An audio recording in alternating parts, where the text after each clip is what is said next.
Hello there. Welcome, welcome, welcome to the Kwedu Report live production. Today, the 16th of February 2026, a Monday. We are coming to you live from our studios here in Sydney, New South Wales, Australia. My name is Harry and I am your host as usual. Tonight, we have got two headlines that we are going to be looking at. Of course, here on the Kwedu Report, we always dive and delve into all the latest headline and most captivating news stories from around the globe, where we try to give some commentary as well as expert analysis. We also want to hear your opinions as usual because they matter. After all, you are the owners of the program.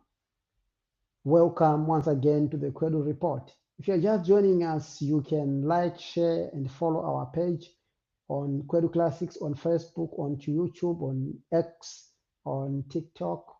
You can also follow us on Instagram and also read all the latest news on our website, www.hericommedia.com. Tonight, I promise you about two stories, one from across the oceans all the way from Zimbabwe, where the Zimbabwean cabinet chaired by President Emerson Mnangagwa last week approved the amendment of the Constitution under a bill christened Amendment number 3 of 2026, which aims to significantly alter and change the political landscape of the Southern African nation ahead of the 2028 election cycle.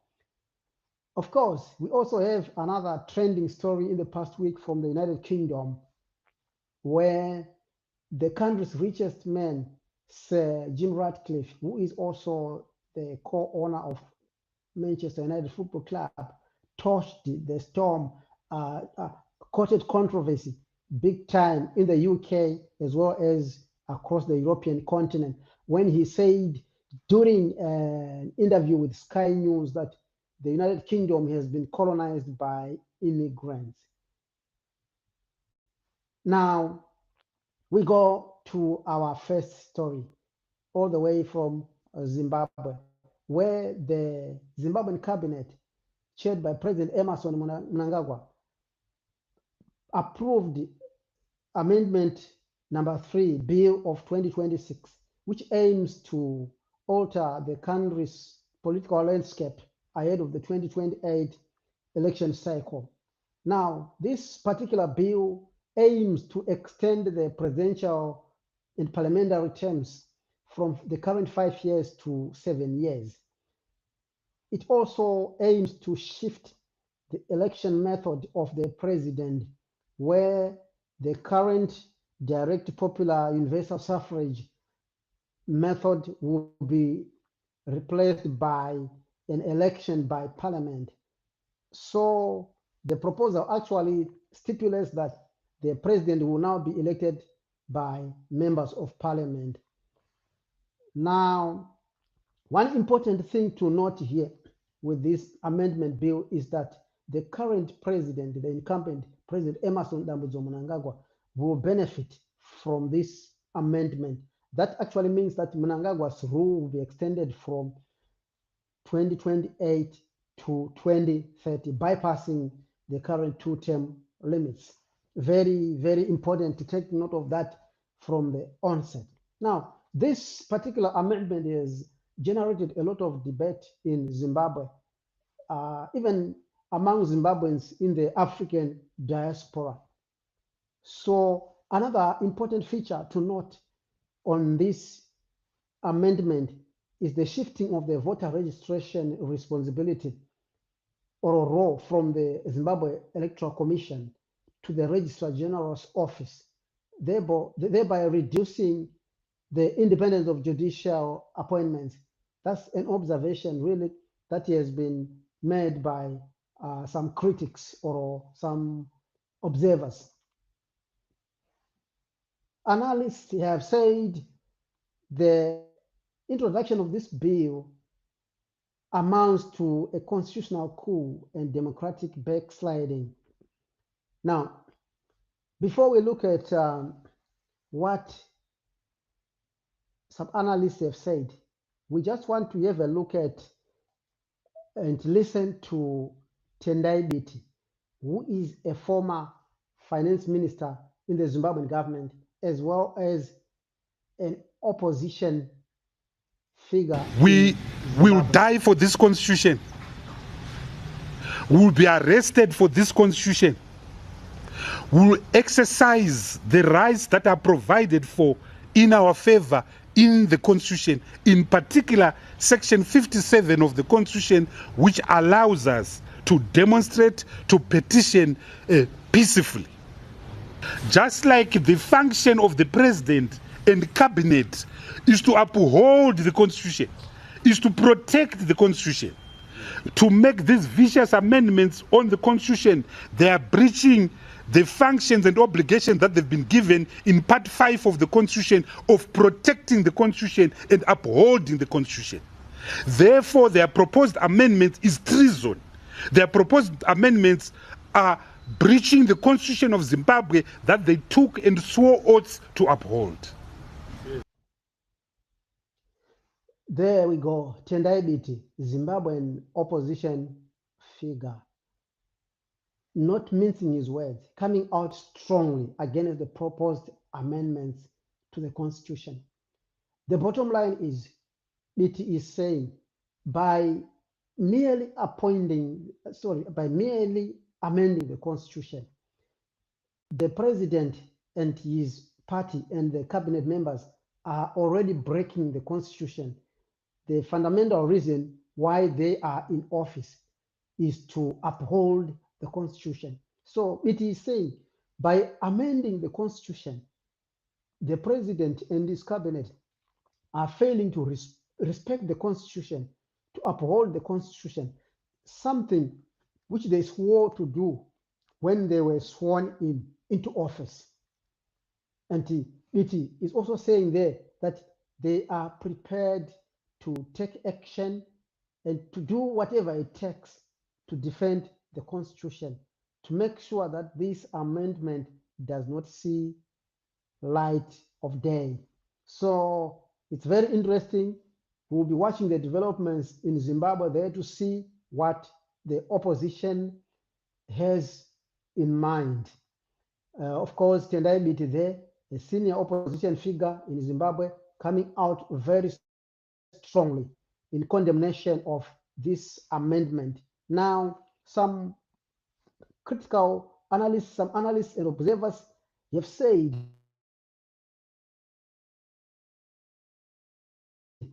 that this includes civil society and some opposition leaders. They've labeled the proposed amendments a constitutional coup or an act of self-serving political maneuvering by moving away from direct political universal suffrage for the president and extending terms. They allege the ruling ZANU-PF party is weakening democratic accountability and the citizens' right to choose their leader. The other issue they have with the amendment is that the amendment is an entrenchment of the 2030 agenda, which is the primary aim, which is here appears to be consolidating power within ZANU-PF as a party to resolve what they term their internal succession battles. The changes are designed to bypass the 2013 constitution term limits, allowing 83-year-old Emmerson Mnangagwa to stay in power until 2030. This mirrors a history of using constitutional changes to maintain elite control. Again, another issue raised here by the opposition and civil society is that the amendment weakens institutional checks on the leadership.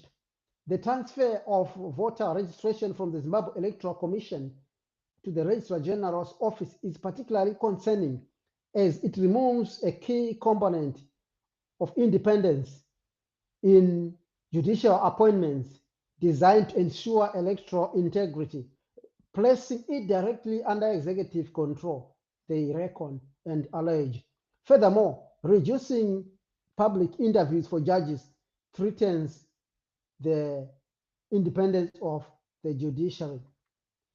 So there won't be any public or independent, there won't be any public interviews for judges under the new constitution proposed. Experts also note that by altering term limits to benefit a sitting incumbent or a president, they think it's highly questionable ethically and likely contravenes constitutional safeguards against retroactive changes. That's section 328, subsection 7 of the 2013 Constitution. Now, another important thing to note here that has been raised by the opposition and the civic society is that while the government claims these amendments ensure policy continuity and economic stability, they risk causing greater instability.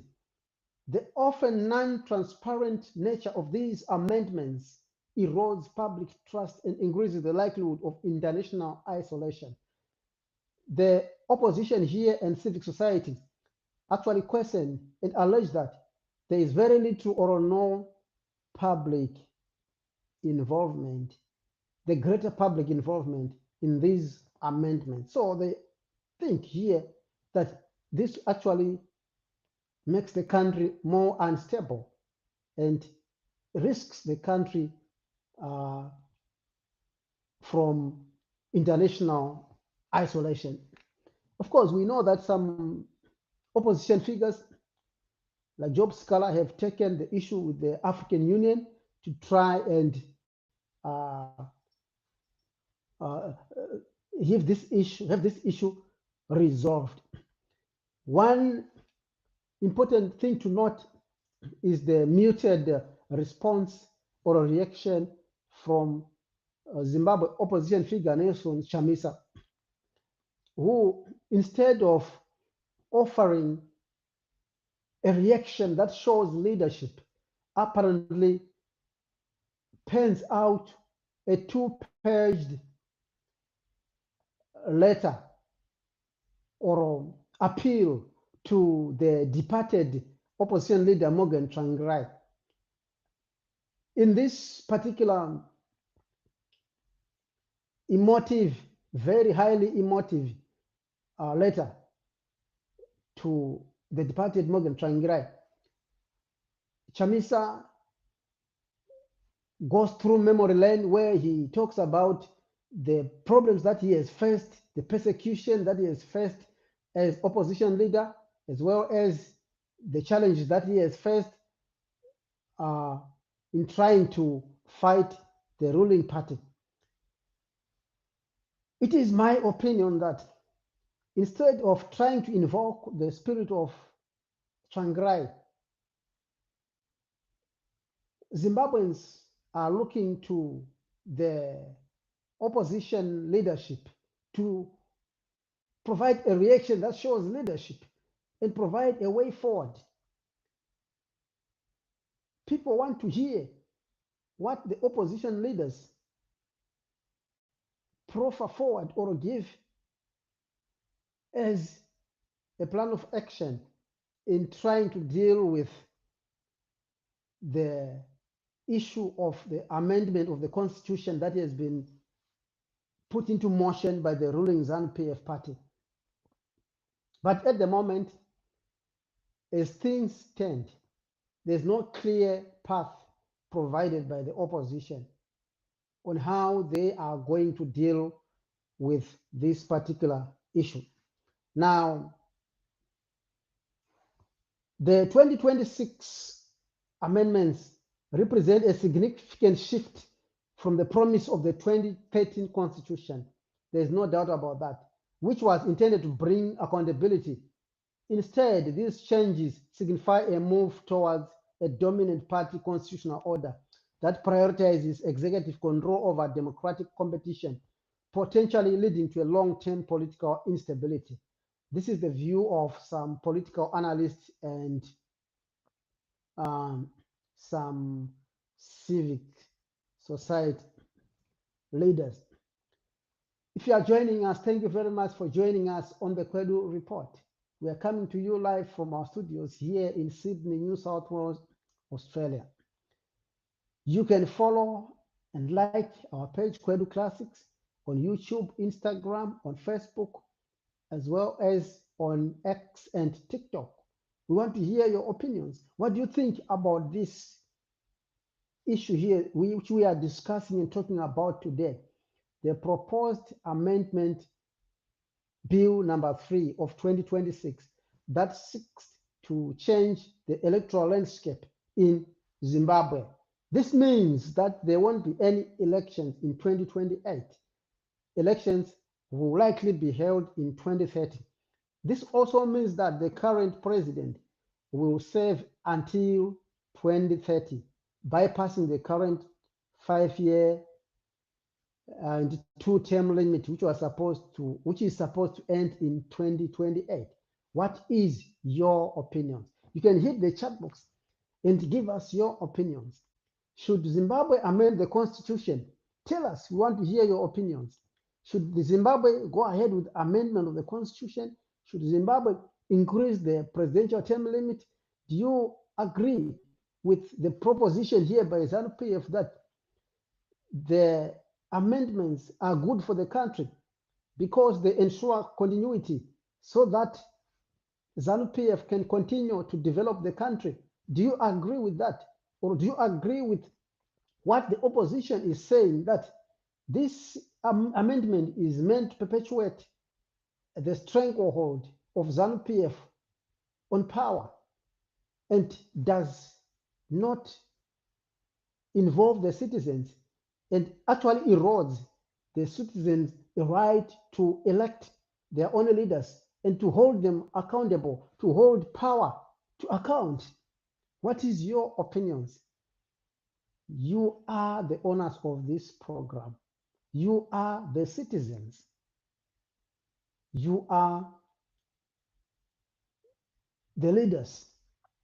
We want to hear your opinions on this particular matter. Do you think your opposition leaders are doing enough to keep the ruling party in check? If so, what do you think they should do? Very interesting times ahead for Zimbabwe. Now, we are going to move on to... Good evening. One of the country's leading businessmen has told Sky News he believes Britain has become colonised by immigrants. Jim Ratcliffe, the billionaire owner of Manchester United, where founder... we are going to talk about the issue in the UK where Britain's richest man, that is Jim Ratcliffe, has touched the storm and courted controversy by alleging that the UK has been colonized by immigrants.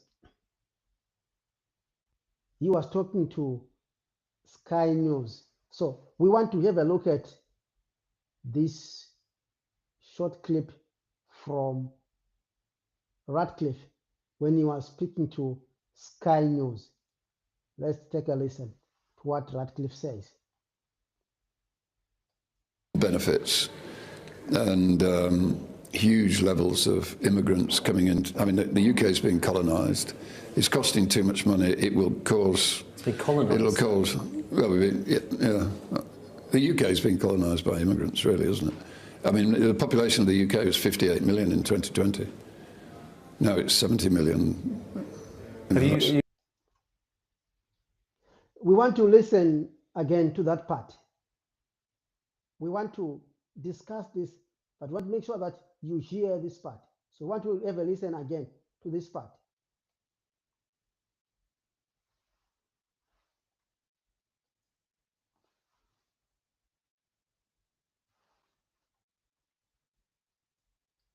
It's a tough job, and I think you have to do some difficult things with the UK to get it back on track, because at the moment I don't think the economy is in a good. You can't afford you can't have an economy with 9 million people on benefits and huge levels of immigrants coming in. I mean, the UK is being colonised.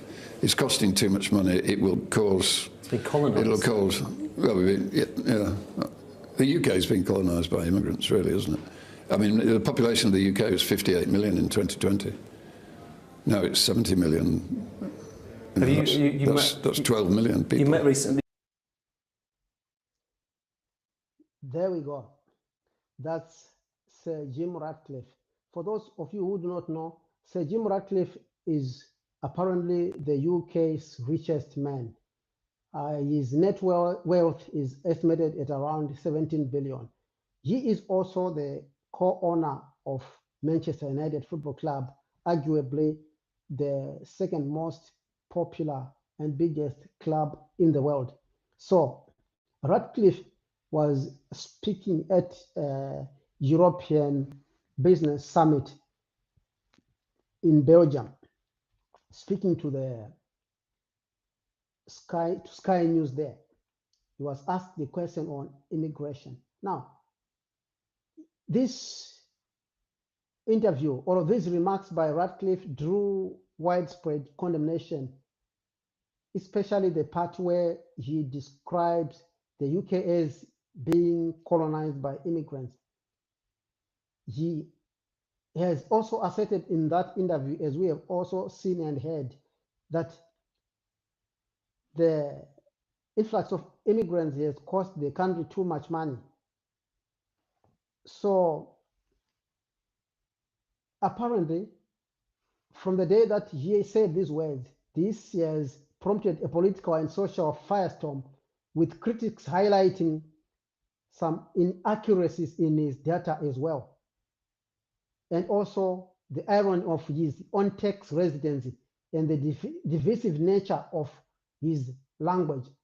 Now, let us briefly look at his colonized claim, his colonialism or colonization claim.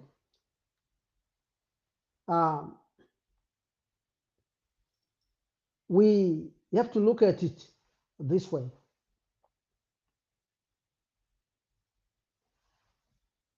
The UK being colonized by immigrants. Now, the most important thing here is the inaccurate figures that he gives. He says the UK's population had risen from 58 million in 2020 to 70 million by 2026. But official data from the Home Office actually says the population increased from 66.7 million to 69.4 million. Of course, this increase is by far bigger than population increases in other related and neighboring countries in the European Union. He specifically says the UK population had grown by 12 million, which again is an incorrect figure. We must note that a day later,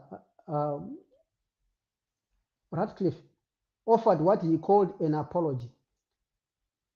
In the apology, Ratcliffe says he was sorry if he had offended some people because of the language that he used. So apparently, from that apology, Ratcliffe does not, he himself, it appears, does not believe that he did something wrong. Because he says, if there are some people who were offended by what he said, he is sorry. He doesn't see anything wrong in what he said. This is something that is very funny and actually surprising. Because if he was really sorry, he was simply going to say, I think the language that I used there was not appropriate, was inappropriate. I am sorry for hurting some people in the community or in the society. Now, analysts have said the fact that Ratcliffe, who lives in Monaco, a tax haven, fled the UK to go and live in France to avoid paying taxes in the UK. They think this is hypocritical, especially when he comes back to criticize others for their contribution to the UK economy. The contrast between a billionaire avoiding taxes while lecturing on the economic cost of immigrants was highlighted by figures such as Gary Lineker and other supporters groups who came out strongly condemning him for his words. They also allege that the inaccurate figures and the inflammatory language that he uses was inaccurate. And also, when people look at the term colonized, most critics actually flagged this term as widely and highly inaccurate. They labeled Ratcliffe as someone who is historically illiterate and inflammatory, echoing the language used by far-right narratives or by people in the far-right narratives. Now, this was somehow surprising for a figure like Ratcliffe to say such words, considering that he is the co-owner of a very, very big club, Manchester United. Now, let us briefly look at the use of the term colonization. This is the word that most people really took issue with. Now, some people were saying that maybe Ratcliffe does not know or understand what colonialism is. Now, let us briefly try to define colonialism here. Colonialism or colonization is a process where a foreign power establishes control over a territory and its people, often involving settlement, exploitation of resources, and cultural imposition to benefit the mother country. It is characterized by the subjugation of indigenous populations through violent dispossession of structural inequalities and the erasure of local cultures. So the key aspect of colonialism here, it is a form of imperialism, often involving the migration of settlers to create new societies, settler colonialism, or the exploitation of local labor and resources. Now, there is a direct impact on the local peoples when you do colonization. And this typically leads to losses of land by the indigenous people. It may result in genocide, in spread of diseases, and the erasure of language and culture. In Australia, for example, this was done when some languages, sorry, I'll take that again. Now, in Australia, for instance, this was justified by the concept of terra nullius, or land belonging to no one. Now,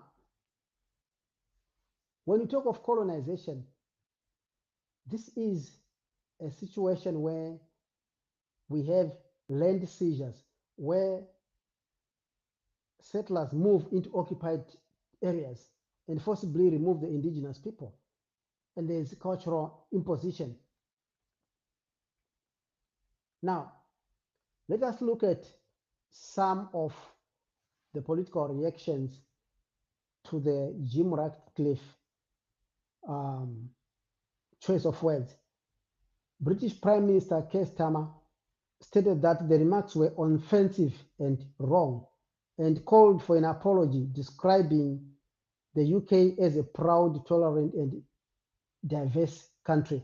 That's the British Prime Minister there, Sir Keir Starmer, condemning Ratcliffe's use of the word colonization.